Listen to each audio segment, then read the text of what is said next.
And that is how you draw a circle freehand. Hello, today we are going to be drawing a sphere. We're going to start with a circle first, and then we're going to go ahead and shade that into a sphere. Okay, now before I get to the shading, of course, I wanted to show you a quick technique on how to draw a free-handed circle. You might have already seen this method. I find it extremely useful, especially if you don't have any round objects to kind of help you with the circular shape. Okay, so the way that this method works is by using one of our fingers as the middle point on the paper, and then what you gotta do is, or the easiest way to do this is by using just a single sheet of paper, not a sketchbook. You could do it with a sketchbook, but because the sketchbook is heavier, it's very difficult to turn the sketchbook around, whereas a single sheet of paper is extremely easy. And you probably can tell already how this method works. You're going to use one of your fingers to be the center point. You move the paper while keeping the finger that's holding the paper steady and the pencil steady. As you twist the paper, the pencil will start to create a circle. As if you are super steady, the circle will look very nice and perfect, almost perfect. If for some reason your hand moves a little bit, then what happens, the edges will kind of be slightly off when you get to a full rotation, but that is still pretty close to being a perfect circle. Okay, so without further ado, I'm going to go ahead and draw a circle.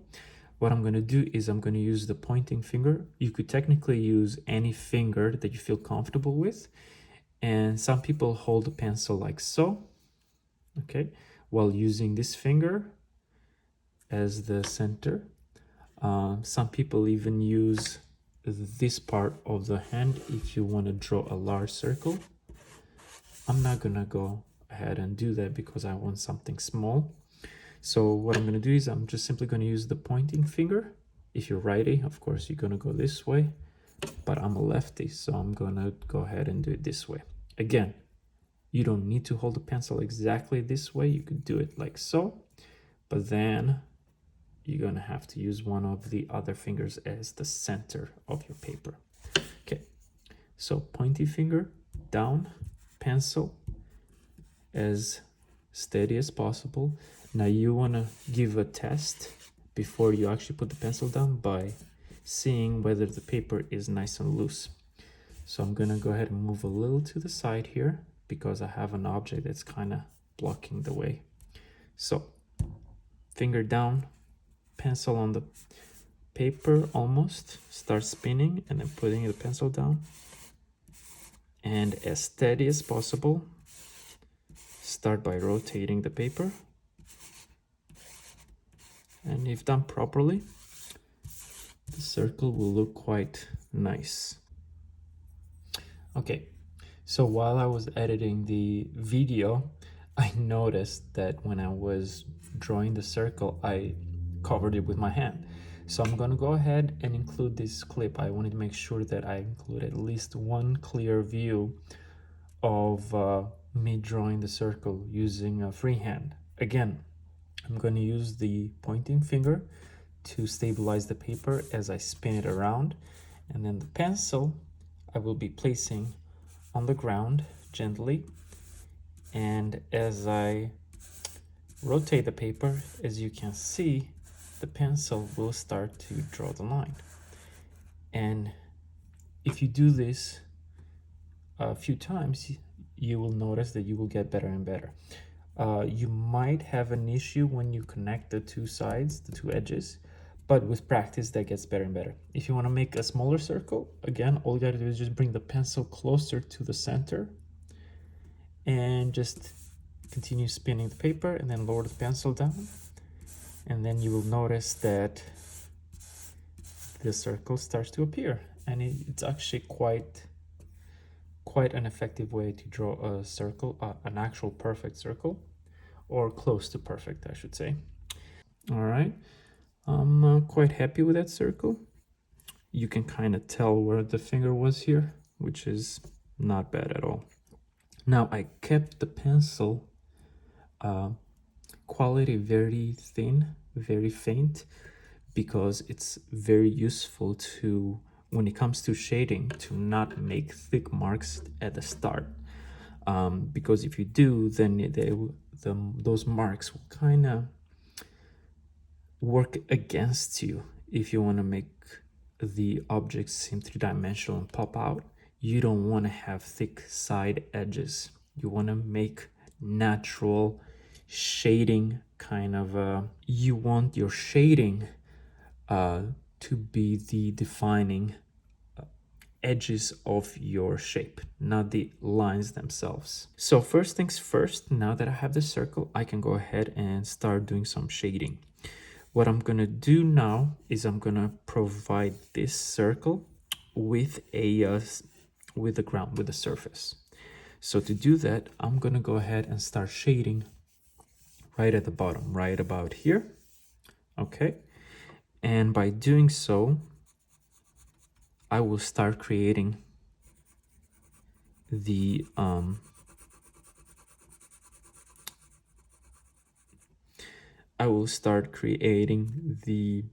surface where this sphere is gonna be on. All right. I'm gonna go ahead and speed some of these parts, and then I'm gonna slow down when I have something to mention. Oh, as you shade, what I usually do is I start relatively light, and then you can get darker and darker as you progress with your shading. So start light, and this, you want to do a light shading at first in case you make a mistake. You can always erase it relatively easy. All right. So the surface can be quite dark. So you can start light, but then feel free to get darker and darker. It's probably one of the darkest areas. Because that's where there's least light. Oh, I did not mention, since I am shading on this side, what I am kind of hinting is that the light is coming from this direction. So you got to think about that. You got to pick a side where the light is coming from. Since I'm shading darker on this side, my light is coming from that angle. All right. Now, as far as the shadow is concerned, it does not necessarily have to be perfect at all. What I usually do is just start going back and forth in like a horizontal motion. And what that helps do is kind of give a feeling of a flat surface for this particular shape. Okay, so there we go. All right. Now the shadow can be sort of an oval shape, but again, it's not that crucial for us. The crucial part for us will be the sphere itself. Now, I do have a technique to make the sphere slightly more realistic. And the way I do the shading on a sphere is I don't make it dark right at the edge. I make it darker a little further from the edge. And the reason why I do that is from experience, shading spheres. By the way, I'm not looking at a sphere right now. I'm just doing this out of my own experience and memory. What I have noticed, though, is that spheres usually are very smooth and they reflect a lot of light. So what happens is, even though the light is coming from this way, and this side technically is on the darker side, what happens is the light kind of reflects past on the edges. So the edges of the sphere don't get that dark because of the reflection. So the darkest section on the sphere tends to be a little bit further away from the edges. And you'll start to notice that it kind of feels natural when I do that kind of shading. Not at the edge, but a little bit further away from the edge. Like so.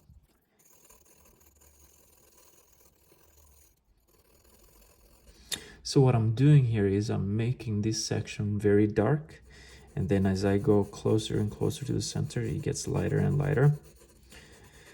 Now, of course, this sort of shading is relatively straightforward, nothing special. What a lot of people do is when you're more advanced, they tend to kind of, within the shading, they tend to draw little reflections of items around the sphere, and that brings it to a whole other level of realism. I'm not going to do that. I'm just going to keep it straightforward. This is kind of practicing on how to draw a relatively simple sphere. Okay, and that's pretty much it. So let's continue. If you have any comments, please feel free to leave them in the chat. In fact, I do recommend you do so to also help me out with any sort of ideas on what to do in my next video. So if you feel like I am skipping certain details or I'm not mentioning certain things that you would like to hear about, feel free to leave a comment. All right, so what I'm going to do is I'm going to extend this shading a little bit further. I'm going to go as high as up here. The reason why I want to do that is that I really like to not have any lines. In fact, I'm going to shade all around this sphere. Now, to make sure that this is still the bottom, I will make this much darker. So it's going to create kind of like a surface, like almost like a table.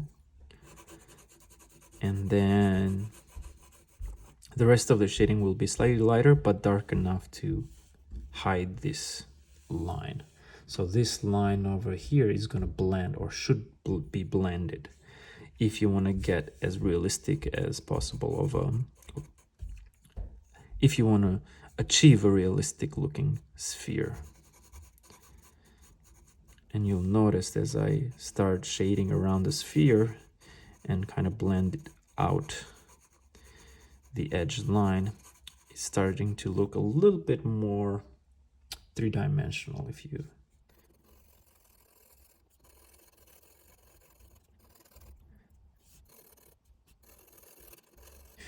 now you can use any sort of shading technique that you like. I tend to just go back and forth like so, and I kind of tend to follow the shape of the object. Since this is a sphere, I'm kind of moving my hand in a circular motion, of course.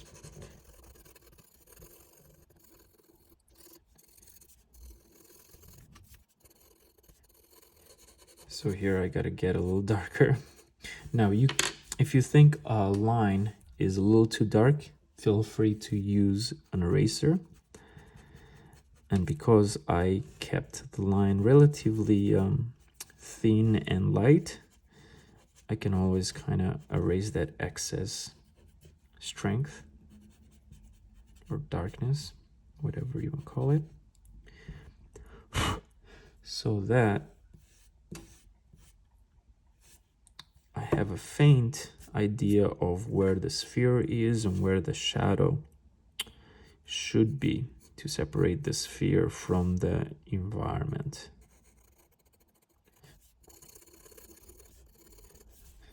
Now again, when I get close to the edge of the sphere, I'm trying to follow it with my pencil. So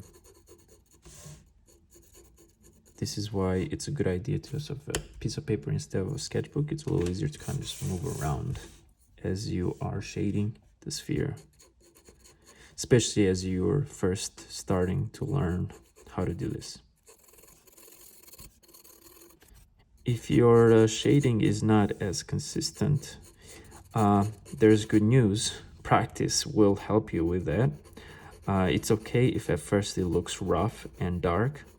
A lot of people, when they first start shading, they tend to use a little too much pressure on the pencil and it becomes darker really quick, and that's okay. With practice, you will get better and better, and your shading techniques will improve as well. And yeah, so I would say that my shading is okay. I've seen people that are way better than I am. So there's always, your technique can always continue to improve, but we all got to start somewhere, right? Okay. And the reason why I like to shade a sphere is because it helps you practice the shading technique a lot. So you're not just doing straight lines, but you're also creating round surfaces, and which you can apply this technique to many other shapes. So it's a very useful exercise, or I guess project, whatever you would like to call it.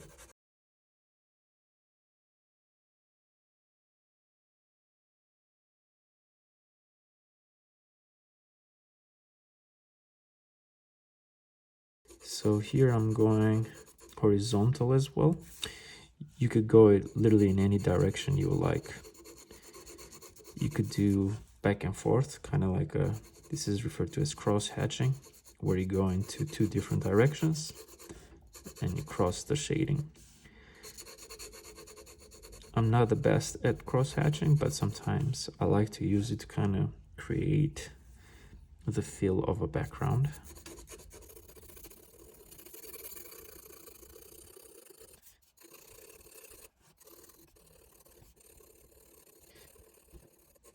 Now you can shade all the way to the edge, but just make sure that the edge, especially the edge on the circle, is slightly lighter than the edge outside of the circle, because you want to make the circle pop towards you. The lighter an object is, the more close to you it tends to be. The darker it is, the further it tends to be. Now, it's not always the case, but that's usually how our eyes read it. So you always want to, whatever object you have, you want to make sure that certain areas of that object are a little lighter than the background. And that's why the background here I'm making darker. Now again, if you want to draw from real life, if you actually have a sphere you want to draw from, by all means feel free. It tends to be a little harder to get it done correctly, but because a real life sphere will provide you with many different types of light, how should I put this, many different types of real life light shading situations, it could be a really good practice for you, especially if you're like an intermediate shader.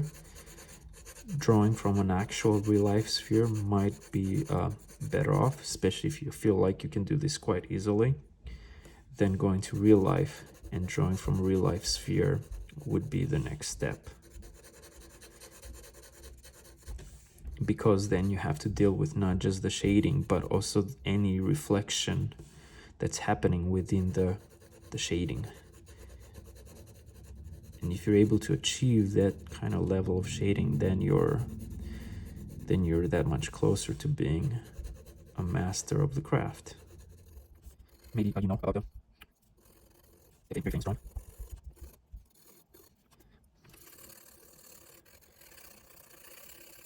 So I'm simply extending the shading so that the sphere is not just hovering into space, but has how should I put this on?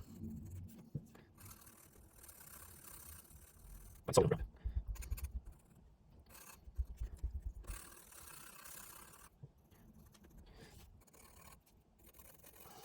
Okay.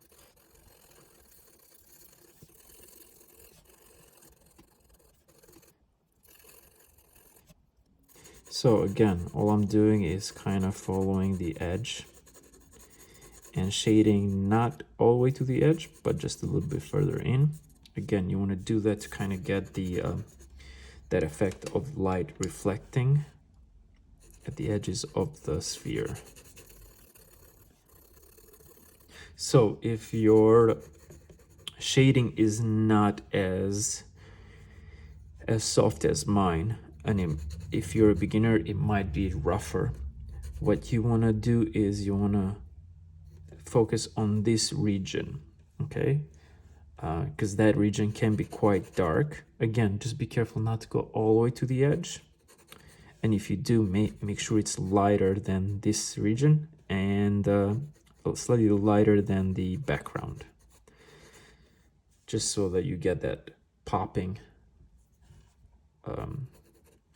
kind of feel. As you get more and more comfortable with the shading, then you can go to the lighter regions with less pressure. And you want to try and work on the different tones of shading, because when you do that, you create more of a realistic feel. And this is true for not just spheres, but literally any shapes you're shading. You don't want to use just one tone of shading. You want to make things darker, slightly lighter, lighter, lighter. And you can go back. If you feel like something should be darker, you can go back and make it darker. But if you go dark really quickly, it's going to be a little tough for you to undo that. You could try and erase it, but it will look a little smudgy, which is perfectly fine, I guess, if you're a beginner. So don't be too worried about making mistakes. The whole point here is to put in some practice so that your shading improves. And that's pretty much it. So let's see, I'm gonna make this a little darker here. Now, you could technically go and shade the whole sphere, but if you do that, make sure to not go too dark with it, and leave a certain area near the light lighter than the rest of the sphere to get that reflective sort of white spot that you see on round objects.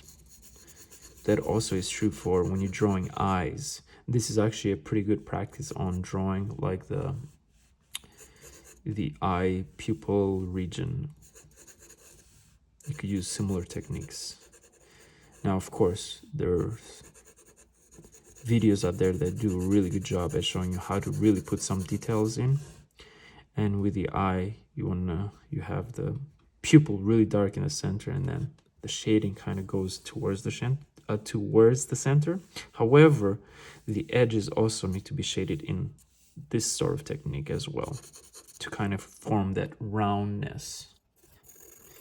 So if you like this, please make sure to leave a like, subscribe, and again, feel free to leave any comments. I would greatly appreciate it. Even if you have any critiques, I am open to critiques. So if you have any suggestions of what I should be drawing next, please do leave a comment regarding that as well. That would help me a great deal.